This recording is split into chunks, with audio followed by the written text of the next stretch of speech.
137. The Death of God and the Death of Man. Chalcedon Position Paper, number 195, November 1995. In one way or another, the death of God has been proclaimed over and over in all of history. Certainly, the Tower of Babel was an aggressive assertion of that belief. In the modern era, the Marquis de Sade was a rigorous exponent of this faith. Moreover, he recognized that, if the Bible is not God's law word, then there is no sustainable law nor morality. Immanuel Kant held that the source of morality is not revelation, but right reason. Most men were governed by feelings and inclinations, but rational control would bring peace to society. This implied the rule of philosopher-kings. The problem, of course, was that the philosophers did not agree on what reason was or what it decreed, and, with each of them, right reason sounded like their reason. Men like Hegel, Marx, Nietzsche, Dewey, and others each had their version of reason. The Marquis de Sade was ahead of them. Abolish Christianity, and everything is permitted. Every kind of sexual practice, rape, murder, thefts, etc. Dostoevsky, from another perspective, saw clearly too that if God is dead, there is no law, and everything is permitted. Very clearly, the Bible tells us, men concluded that if there is no God, man can do as he pleases. The people of Sodom saw it as a right to sodomize whom they pleased. Genesis chapter 19, verses 4 and 5, as did the men of Gibeah. Judges chapter 19, verse 22. If the law of God can be denied, then no law of man can stand. Moreover, if God is dead, and his law word is null and void, how can any law of man then stand? If one doubts God, why not man? To deny God's law is to destroy the standard. If it can be said, Yea, hath God said, Genesis chapter 3, verse 1, then it can be asserted, as did the men of Sodom and Gibeah, that they had a right to sodomize whom they pleased. The substitute for God's law becomes man's right to do as he pleases. The modern doctrine of human rights is a substitute for God's law and for man's duty to serve and obey God.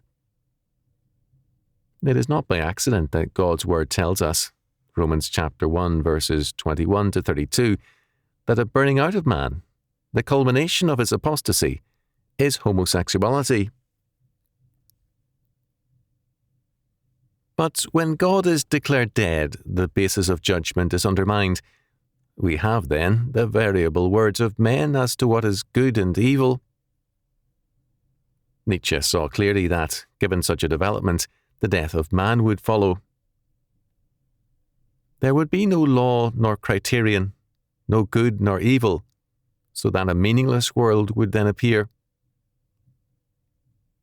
His solution was the Superman, but the Superman would exist only in the void also, so that this answer was a mistake.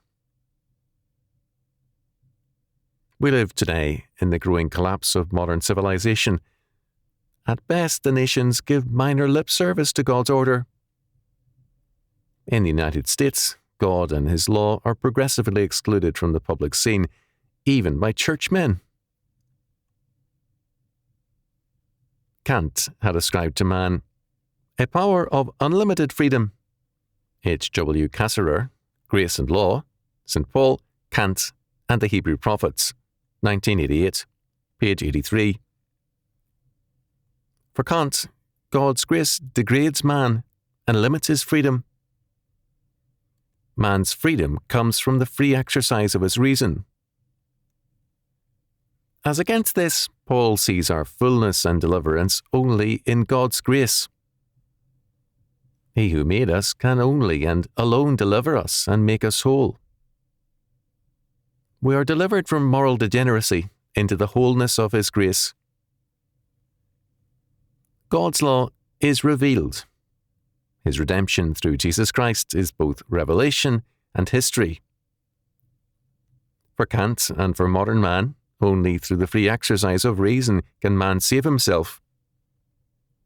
This means the assumption, first, that man can save himself by reason, and second, that man, in all his being, including his reason, is not fallen, dead in his sins and trespasses, and incapable of saving himself.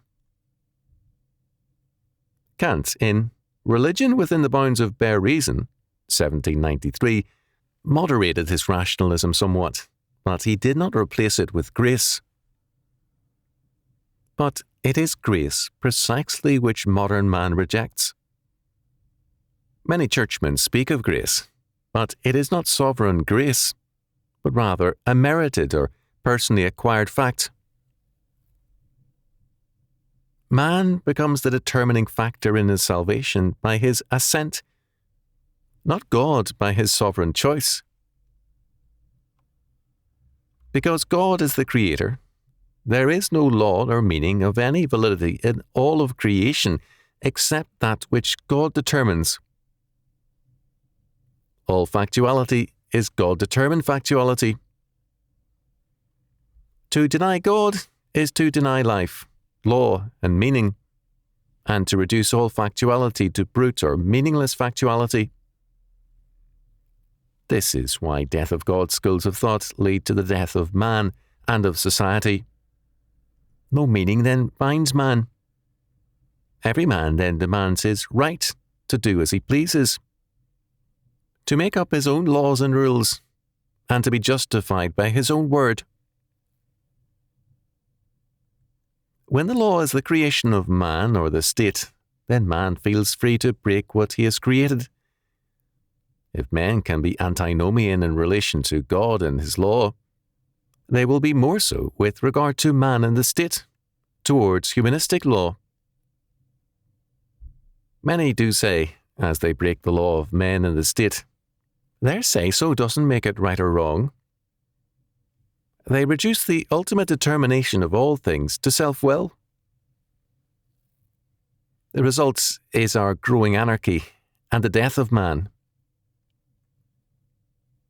Only a return to a biblical faith, to the unqualified affirmation of sovereign grace, can bring the death of man to a halt.